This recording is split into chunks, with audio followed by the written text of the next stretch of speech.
I was mentioning, because we've been talking about films, I love to mention local film producers as well and directors. I've been talking just before I came on air to Sohrab Kavir from Stroud, from the Stroud Valleys. He's an Iranian-British writer-director, and he's just made his industry debut with a film, a sort of documentary called Dushen Boys. It's his first feature documentary. He's just got such a fascinating life, Sohrab. And as I say, his film just got shown at the Goodshed in Stroud on Thursday night. So I wanted to get him on to talk a little bit more about it and why he did it and what it was all about. I grew up witnessing my brother suffering from this disease called Duchenne muscular dystrophy. And I witnessed the deaths of 3 of my brothers. So by the time I was 19, 20, I was feeling kind of some symptoms of PTSD, especially survivor's guilt. Why am I alive? Why God choose my brothers over me, So for me, in order to get out of this self-destructive thoughts and anger with myself, I watched Elia Kazan's East of Eden.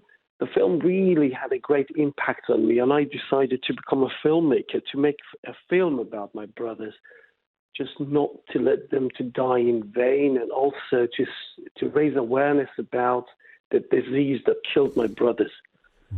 It's an incredibly personal story, as I can just tell just from your voice there. Where did you start the process of making what's quite a complex film? I know it was shown the other night at the Goodshed in Stroud. Where did you begin the process? Was it travelling to Iran? Was it talking to family members? Was it based on diaries? How did you put the film together? Yeah, I mean, in one point, I decided to come to the UK to become a filmmaker because I have ADHD and dyslexia, and that disease, like my brother's disease, was not recognized in Iran. So I couldn't go to university to study it. So I managed somehow to come to the UK to study filmmaking, and this is 2003, to become a filmmaker, to make a film about my brothers. And eventually I met a boy from Iranian parents, but he was born here with the same disease as my brothers. And I noticed the difference, the different life he was running.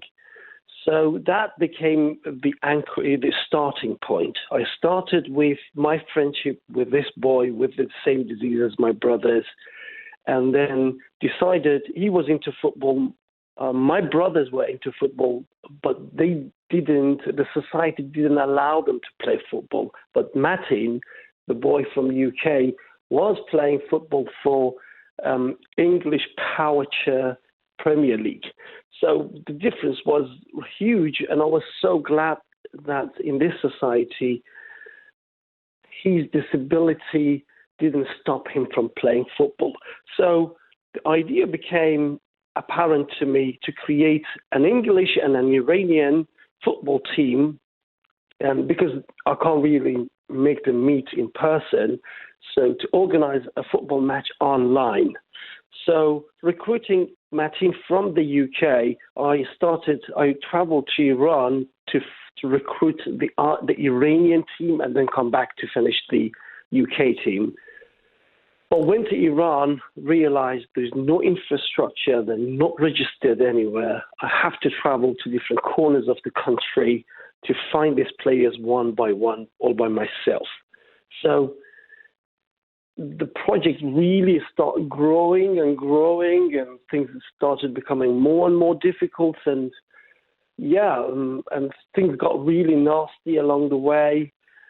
12 years later, now we're talking, the film has been finished and has won numerous awards internationally, from Best Director, Best Editor, and Best Feature Film from a number of international film festivals.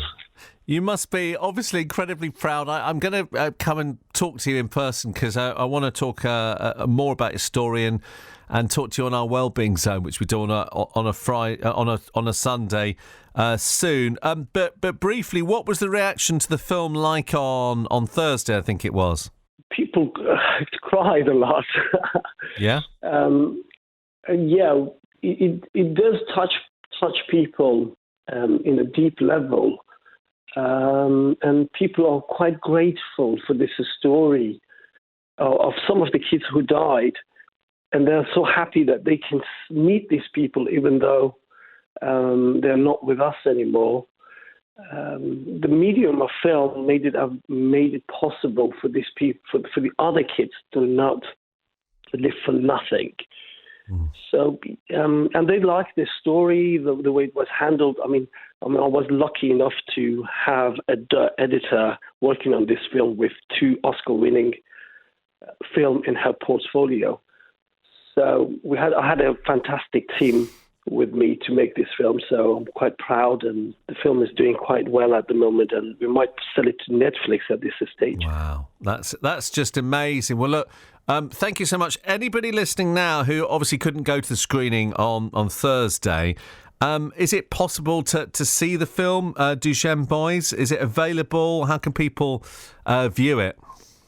They can go to duchenneboys.org and watch it there, or if they want to help the outreach campaign or help the Duchenne community in any ways, or get in touch with me, the contact details, the link to watch the film, everything is on duchenneboys.org. Brilliant. duchenneboys.org. Listen, there's so much more to talk about, and I said to you we're going to meet up soon if that's okay, and really appreciate you coming on the Sunday afternoon show today. Thank you so much, Dominic. Oh, lovely catching up about Duchenne Boys, as I say. Going to be finding out much more about Sohrab's story in future weeks. Harry Styles now.